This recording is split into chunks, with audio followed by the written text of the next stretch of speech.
Assalamualaikum warahmatullahi wabarakatuh.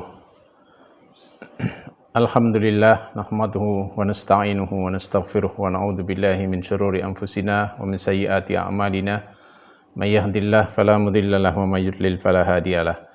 Asyhadu an la ilaha illallah wa asyhadu anna Muhammadan abduhu wa rasuluh. Allahumma shalli ala sayyidina Muhammadin wa ala alihi wa sahbihi ajmain. Amma ba'd. Ya, contoh yang kedua, ya, saya sebutkan contohnya langsung saja biar mudah untuk memahami bahwa tadabbur itu mudah, itu bisa dilakukan oleh siapa saja, bahkan menggunakan Al-Qur'an terjemahan pun bisa. Misalnya ketika kita membaca surat Al-A'raf ayat 40, "Innal ladzina kadzdzabu biayatina wastakbaru anha la tufattahu lahum abwabus sama wa la yadkhulunal jannata hatta yaljal jamalu fi sammil khiyat wa kadzalika najzil mujrimin."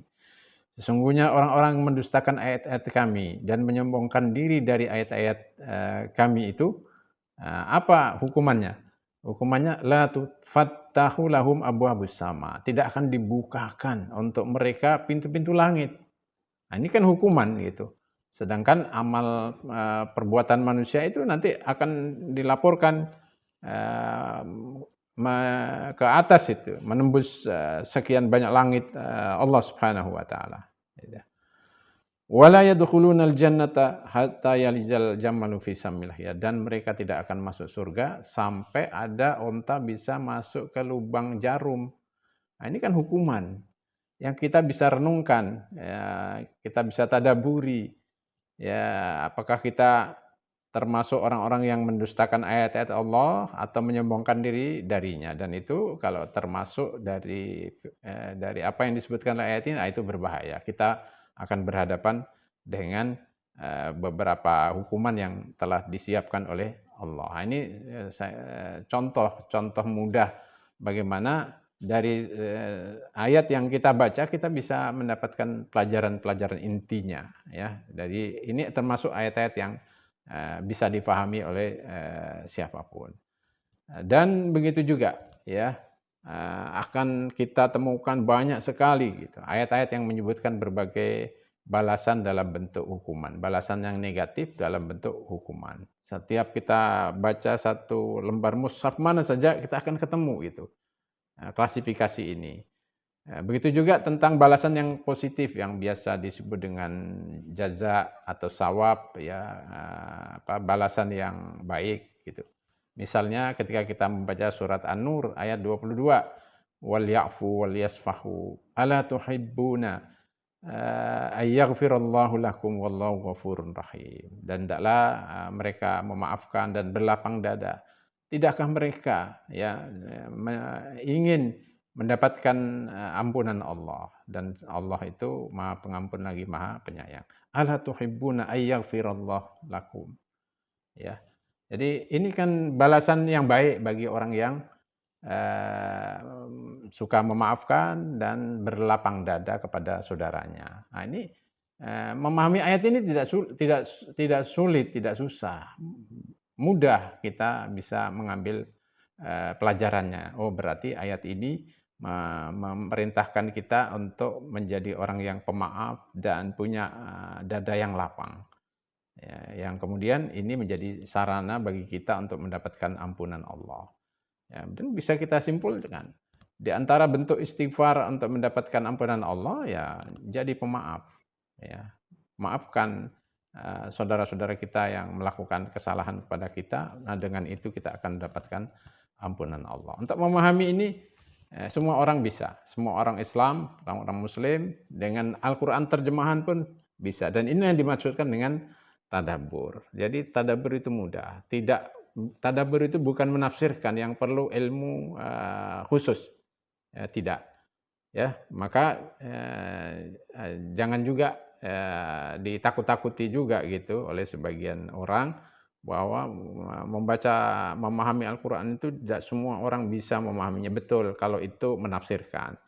Tapi terkait dengan ayat-ayat tertentu yang mudah disimpulkan, diambil pelajarannya, itu adalah tadabbur. Dan tadabbur itu harus dilakukan oleh semua muslim, harus mentadabburi Al-Quran ini. Kemudian Nah, bisa juga kita lihat ayat-ayat Al-Qur'an, kita klasifikasi, eee, dengan klasifikasi an-nawahi, misalnya larangan-larangan. Coba buka mushaf Al-Qur'an, di halaman berapapun buka, pasti di situ, kita akan banyak menemukan larangan-larangan yang disampaikan oleh Allah Subhanahu wa taala, yang seringkali disertai dengan hukumannya, ya, yang seringkali disertai dengan hukumannya. Misalnya di surat Thaha ayat 81, "Kulu min thayyibati ma razaqnakum." Makanlah, ya, di antara rezeki yang baik yang telah kami berikan kepadamu. Wala tadghaw, dan janganlah melampaui batas. Nah, ini kan mudah kemudian untuk menyimpulkan ini. Oh, berarti dalam soal makan itu kita dilarang oleh Allah untuk berlebihan, melampaui batas. Nah, fenomena makan berlebihan ini ya bisa kita lihat dalam kehidupan, dan biasanya kalau sesuatu yang dilarang oleh Allah berbahaya. Apalagi ada hukumannya gitu. Apa hukumannya? Kalau kita berlebihan dalam soal makanan ini, fayakhillu alaikum ghadabi, ya, yang menyebabkan kemurkaanku menimpamu. Nah, ini larangan yang disertai dengan hukuman.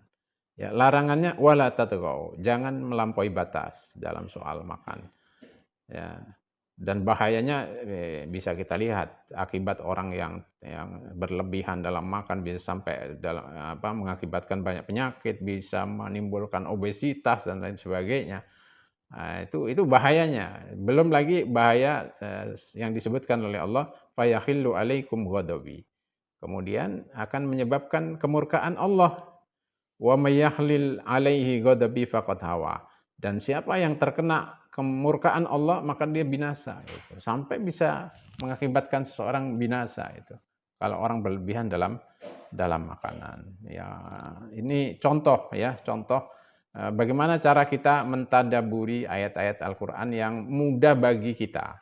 Ya, kalau kita punya modal yang terbatas, ya kita juga harus membatasi diri ketika membaca ayat, apa yang bisa kita pahami, kita simpulkan, dan yang mudah-mudah dulu. Nah, itu cara kita mentadabburi Al-Qur'an, supaya tidak hanya kita baca saja, tapi juga kita tadabburi gitu, ya. Begitu juga klasifikasi yang lain bisa kita lakukan untuk melakukan tadabbur terhadap Al-Qur'an. Misalnya klasifikasi ayat-ayat yang memerintahkan sesuatu. Nah, itu banyak juga ya, terdapat di dalam Al-Qur'an. Misalnya ada juga perintah-perintah yang jika dilanggar ada hukumannya. Ada juga perintah-perintah yang jika dilanggar tidak disebutkan hukumannya. Misalnya, ya bani Adam khudu zinatakum inda kulli masjidin wa kulu washrabu wa la tusrifu innahu la yuhibbul musrifin. Wahai anak keturunan Adam, khudu zinatakum inda kulli masjidin. Ya, pakailah pakaian yang baik gitu. Ini kan perintah, khudu zinatakum. Pakailah pakaian yang baik inda kulli masjidin, setiap kali masuk masjid. Nah, ini perintah-perintah di dalam Al-Qur'an itu banyak, ya, dan itu bisa kita misalnya sehari kita cari dalam satu hari kita cari 2 atau 3 perintah saja. Lalu kemudian kita tadabburi, kita renungkan, dan kita simpulkan pelajaran-pelajaran apa yang bisa kita dapatkan. Sehingga kesimpulan itu, pemahaman itu insya Allah akan mencerahkan akal kita, mencerahkan otak kita, mencerahkan hati kita. Secara berkala, bertahap, pelan-pelan, tapi lama-lama insya Allah akal dan hati kita akan mendapatkan pencerahan dari Al-Qur'an. Karena Al-Qur'an ini disebut juga oleh Allah sebagai syifaun lima fis sudur. Ya, dia menjadi penyembuh bagi segala penyakit yang ada di dalam hati. Pelan-pelan kita masukkan syifa itu, terapi, penyembuhan itu melalui pemahaman. Kalau kita tidak paham, maka proses penyembuhan itu tidak terjadi. Ya, maka harus ada pemahaman, ada tadabbur. Langkah awal untuk memahami Al-Qur'an ini adalah dengan melakukan tadabbur, masing-masing sesuai dengan kapasitasnya. Nah, tentu kita harus membatasi diri. Ya, kalau menyangkut masalah hukum yang agak rumit, ya kita hindari kalau memang kita tidak memiliki kemampuan itu. Maka mari kita mencari pahala dari Al-Quran ini bukan hanya dari qiraah, tapi juga dari tilawah dan tadabbur. Kemudian setelah itu kita pelan-pelan mulai untuk melakukan istijabah, respon, ya kita amalkan. Nah itulah di antara bukti bahwa tadabbur ini mudah dan bisa dilakukan oleh setiap muslim. Makanya sekali lagi diingatkan dengan ayat walaqad yassarnal qur'ana lidzikri fahal mim muddakir, dan sesungguhnya Al-Qur'an ini sudah kami mudahkan untuk pelajaran. Maka adakah orang yang mau mengambil pelajaran? Mudah-mudahan Allah memudahkan kita semua untuk bisa mentadaburi pelan-pelan ayat demi ayat, ya, ayat-ayat Al-Qur'an ini dengan cara, dengan beberapa contoh yang tadi sudah diberikan. Semoga Allah memudahkan kita semua. Assalamualaikum warahmatullahi wabarakatuh.